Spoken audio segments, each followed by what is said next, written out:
This is the greatest comeback story in history. After his father's murder, this kid moved to America and lost his life savings on 3 failed startups. With nothing left, he had one final idea that turned into $3 billion.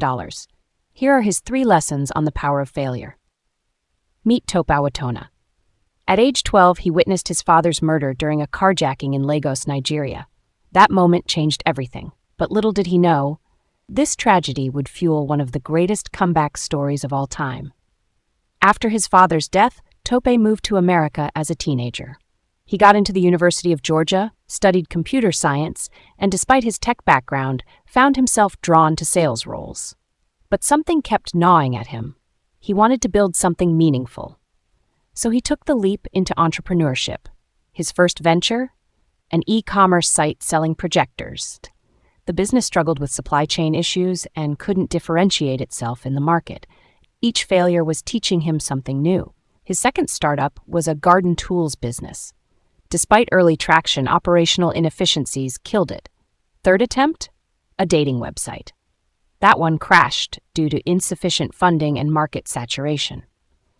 These weren't just failures, they were expensive lessons. Each venture revealed critical insights. First failure? Exposed supply chain vulnerabilities. Second failure showed the importance of efficiency. Third failure taught him about market timing and funding needs. But the most valuable lesson was still coming. In 2013, Tope made a decision that seemed insane. He invested his entire life savings, $200,000, into one final idea. His friends thought he was crazy. Investors dismissed his idea as boring and unscalable. But Tope had discovered something crucial. During his time in sales, he experienced a universal pain point: the endless email chains just to schedule one meeting. What's your availability next week? I can do Tuesday at 2. Actually, I'm booked then. It wasn't just annoying, it was killing productivity. This wasn't a niche problem, it affected professionals everywhere. Salespeople missing deals due to scheduling delays, recruiters struggling to coordinate interviews, freelancers juggling multiple client meetings. Tope knew there had to be a better way. With no external funding, he hired Ukrainian contractors to build Calendly's first version. Limited resources meant focusing on the essentials: clean interface, simple functionality, one core problem solved perfectly. This constraint became his competitive advantage. The product spread organically. Freelancers loved its simplicity. Sales teams appreciated its efficiency. Recruiters shared it with their networks. Word spread fast because it solved a real problem people faced daily. By 2020, Calendly was generating over $70 million in annual recurring revenue. Then COVID hit, forcing the world into remote work.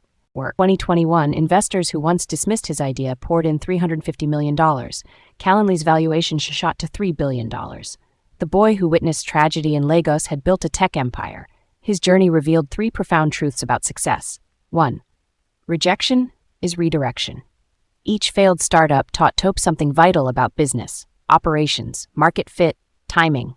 These weren't failures, they were preparation for Calendly's success. 2. Solve real problems. His first ventures chased market opportunities. Calendly solved a problem he lived through daily. The difference? Deep, personal understanding of the pain point. 3. Constraints breed creativity. Limited funding forced Tope to focus on core functionality. No feature bloat, no complexity, just elegant solution to a universal problem. Sometimes, limitations are your greatest assets. Tope's journey teaches us something crucial about modern business. Success isn't just about the idea. It's about creating systems that work without you. This is where most companies get stuck. They have great products, talented teams, strong market fit, but they're missing the one thing that enables true scaling: systematized processes. In private equity, this problem multiplies across portfolio companies. Inconsistent onboarding, manual compliance checks, scattered documentation, no standardization. Sound familiar? This is exactly why we built Process Street, to help PE firms and portfolio companies turn chaos into clarity through automated, standardized processes. Because in today's complex business environment, systematic operations aren't optional.